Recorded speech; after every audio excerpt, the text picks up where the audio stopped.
Earlier today I made a foray into one of our mainstream cultural centers. Usually the sort of trip I avoid because the stench of the undead is just overwhelming. But this seemed a rather safe trip, so I decided to take it. And I caught a whiff of something new. Something foul. Some new form of undead that I can't quite identify, but it had the unmistakable scent of platonic dualism on it. And I thought it was a concept worth exploring in a video. Now, specifically, it was a video by Watch Mojo about the 10 most over-the-top violent video games of all time. You know, because there's been precisely 10, of course. And what really struck me about this was two games that they included in the list. Number one was Soldier of Fortune, a video game from the early aughts, late 90s, whose big claim to fame, it's just a video game about being a mercenary hired by governments to go kill bad guys, but its big claim to fame, aside from being sponsored by Soldier of Fortune magazine, was that it had a physics engine that would detect where you shot somebody and destroy that part of the body. So you could shoot limbs off, you could shoot skin off, etc., etc. And the other game was a video game called Postal, which I saw a playthrough out of curiosity. And it really bothered me. There was something very foul about the fact they included these two games on a list of the most violent, potentially offensive video games of all time. Let's start with Soldier of Fortune. Now, Soldier of Fortune is a relatively inoffensive game. You are just playing as a mercenary, and you're killing bad guys. That's it. It just happens to have sort of realistic violence. And that was their issue with it. They made the point that even though we have adapted better technology nowadays, no game has been that realistic, quote unquote, about its violence. And that's a good thing? Here's the thing, you know what? War is hell. War is violent. The best war movies are the ones that accurately depict both the nobility and the heroic sacrifices of war, along with the horrors of it. It was, General Lee who said, "It's a good thing war is so horrible, otherwise we would love it too much." An accurate portrayal of war is not a bad thing. What's a bad thing is a portrayal of war that makes it look like fun, that makes it look like something where nobody gets hurt. Even as a young man, the show Power Rangers really disturbed me, because when the Power Rangers got into their stupid ninja fights with everybody, sparks would fly off, and at the end of the battle, the monster would explode in a bloodless special effect. As opposed to real combat, which is nasty, brutal. It often resorts to just being pounded on the ground with no art or finesse. And certainly, it's great to have a martial arts movie that has all the dancing, the artistry of this stuff. But it's important to remember what fighting is. It's a brutal and animalistic thing. And so, according to Watch Mojo, the fact that Soldier of Fortune, the video game, displayed the true violence of gun battles, that it's not little blood packets popping off of people, and the person falls down and they don't scream in pain. No, the violence is actually violent. That was their problem with the game. Not how the violence was implemented, mind you, but the fact that it was violence. Now, the second game, Postal. It's a comedic game. It is clearly a satirical game, where your only objectives are to go and complete a laundry list of activities that you've been given. You have to go buy milk, and you have to go to work to get a paycheck. It is utterly mundane. But the game's claim to fame is that you can do whatever you want. They have a button so you can urinate on people. You can go murder people with a shotgun. You can use a cat as a silencer by shoving the shotgun up the cat's butt. It's an over-the-top, satirical, ridiculous game. No different than Goat Simulator, quite frankly, except it's just a hair more realistic. You know, it's about on the same level of realism as Grand Theft Auto. You know, not super realistic, but people don't instantly fall over and die when your goat bumps into them. It's a satirical game. It's pointing out, it's honestly critiquing the over-the-top violence in many video games. The fact they have a bunch of protesters outside of a video game company complaining about the violence, and then you can pour gasoline on these people and light them on fire. This is a very meta-level joke about violent video games and how ridiculous violence in video games is, but also how ridiculous complaining about violence in video games is. Now, as I've said before, I am Aristotelian in my thinking. And the best way to explain Aristotelian thought is in the failures of Platonic thought. And so let's go to Plato. Let's consider his Republic, where the only type of fiction which is allowed to exist is the fiction which teaches good moral sense. Essentially, Aesop's fables. There always has to be a moral at the end of the story. You can't just have a story that asks a question. It has to have a conclusion that tells you how to be a good citizen. As opposed to art for art's sake. Now, if you take these guys at Watch Mojo, they have two types of thought. Good, bad. And for them, they seem to have embraced this modernist, this college-educated sense of nonviolence. That violence is always bad. That it's never right to fight. You know, that, okay, it's alright to watch Power Rangers because there's no blood and it's kind of exciting, but too much excitement will get you in trouble. Best to stay calm, best to stay medicated. And now what's the inverse of that? The other side of that coin. Because by so denying the existence of animal emotions, animal urges, passions, and violence, by so denying that that exists, by pretending we're a bunch of well-polished people living in ivory towers who never sweat, who never bleed, who never shit. The other side of that coin is the torture porn genres. It is the Transformers movies.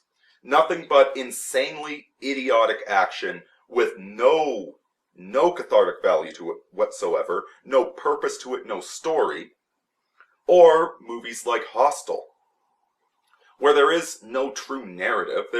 Hostel has as much of a story to it as Transformers does. It's tacked on, it's an excuse to have the torture porn. And those are the two sides of the coin. By being such a bunch of peaceniks that can't see the value in a game like Soldier of Fortune, or the value in a game like Postal, they are encouraging the other extreme, where we create these things. We call it art, but it's not art. We create stuff like Piss Christ. We create that other artist that put the urinal on the wall and called that art. You know, where they're celebrating ugliness. Nowhere is there room for the human soul in any of that. Alright, we have the namby-pambyism of everybody's happy, everybody's pretty, everybody's on Prozac, or we have the misery and the ugliness and the meaningless death. Nowhere do we have room for tragedy. Nowhere do we have room for true beauty. You know, we've got the Stepford Wives over here, but beauty is about being animal and yet being more than animal. You know, it's being part of this animal, vulgar reality and part of the higher reality. It's both at the same time. You know, it's like the spiritual aspect of love and the physical. They go together. This is the Madonna whore complex. You know, either she's a little perfect, saintly little woman that never wants sex, or she's a dirty, filthy slut that just sleeps with whomever. Young girls have the exact same problem with them. They either completely deny that they have sex drives and go up into the ivory tower until the sex drive overwhelms them and they sleep with the first degenerate scumbag that comes along. As opposed to being a true lady and a complete slut in the bedroom. So with art, this is classical, the best pieces of art. The Fallen Caryatid, one of my favorites. Faith, a beautiful sculpture of a hopeful and yet tragically naive young girl praying to God. These are beauty and ugliness united, and that's what gives them soul. Art is not supposed to be a simplistic moral lesson about how to live your life. Art is not supposed to be a reality, an objective reality. It's not supposed to be an accurate depiction of real life. It's not supposed to be a moral law that you can follow. Art is supposed to be something transcendent that expands your consciousness. And so, let's talk about Grand Theft Auto. Because that game is art. You can debate how good it is. Certainly my friend the Beckloff says that Saints Row 2 is a much better Grand Theft Auto than Grand Theft Auto was. You can have that debate about how good it is at being Grand Theft Auto. But the conception of Grand Theft Auto is an interesting exploration of the human experience. What if you were a criminal? What if the long-term consequences of your actions didn't apply? What do we do in these huge societies surrounded by strangers and frequently frustrated by the bureaucracy? Grand Theft Auto asks that question and then cranks it up to 11. Grand Theft Auto presents a universe where every little petty annoyance that we have is made even more annoying. And they highlight this constantly. In Grand Theft Auto Vice City, one of the radio DJs is on the new music station, the new wave station, and he spends every other announcement he has knocking old people and their terrible taste in music and how he's never going to get old.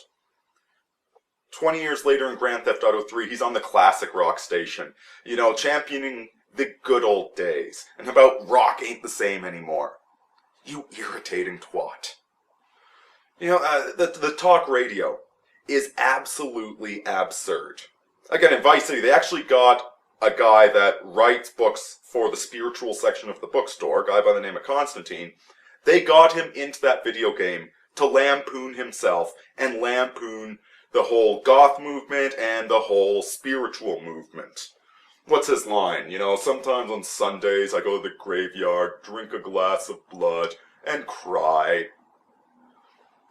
Everything about this world is in very bright colors, very high contrast, very, very irritating. It's ridiculous. It's over the top. And so this is why, morally speaking, even though you would never go on a killing rampage, in Grand Theft Auto it suddenly becomes a bit more acceptable because everybody in that universe is an absolute fool. If art were meant to represent real life, something like Grand Theft Auto would be contemptible. It would be a quote-unquote killing simulator. But it isn't. It's a distorted reflection of reality that lets us look at ourselves. On the one hand, it's a stupid video game that's just fun to play, but on the other, it's a very interesting artistic creation. For most of history, we've had books, we've had plays, we've had poems, we've had narratives locked down. They weren't interactive. But with video games, we have a fully interactive medium. We can do more things with it. And so with these video games that are violent, we need to ask, is this prurient violence? Or is this violence with a purpose? Is there a deeper insight into the human condition? Certainly, there have been some games that have come out that are nothing but an 8-year-old boy's morbid fascination with, burning ants with a magnifying glass. Games that use violence just because they can. And quite frankly, those games don't sell very well because they're not art. Unlike Grand Theft Auto, which is art, even if it pretends to be very lowbrow. And to wind this back to the beginning of all of this, what really disturbs me is that this Watch Mojo site, and there's a link down below, click on it just to downvote it, as if your vote matters. It's had 1.8 million views. What bothers me is the extreme illiteracy of these people. Illiterate in the sense that they don't understand literature. They don't understand the difference between art, exploring the human condition, and porn, which is meant purely to titillate. They are completely incapable of sensing this difference. They live in a world of good and bad, of simplistic morality. They're espousing these beliefs, which they never thought about. They just got these beliefs. They got it from television when they were kids, telling them not to fight. Fighting's bad. Fighting's bad, okay? They got it from the college professors, the peaceniks, the celebration of the whole hippie movement peace symbol. I'm not talking about the principled protesters of Vietnam. Those people had complex thoughts. I might disagree with them, but I can talk to them. I'm talking about the hippie that just loves peace. That person you can't speak to. They don't have a thought. They have emotional Asperger's. They are spiritually bereft. They're human cockroaches. They're not people. 1.8 million views. As I said, I don't know exactly what it is I smelled there. Definitely foul. Definitely some form of undead. Not quite sure what it is, but it really bothers me on a deep level that this is the level of cultural discourse that we've descended to. Aurini out, folks.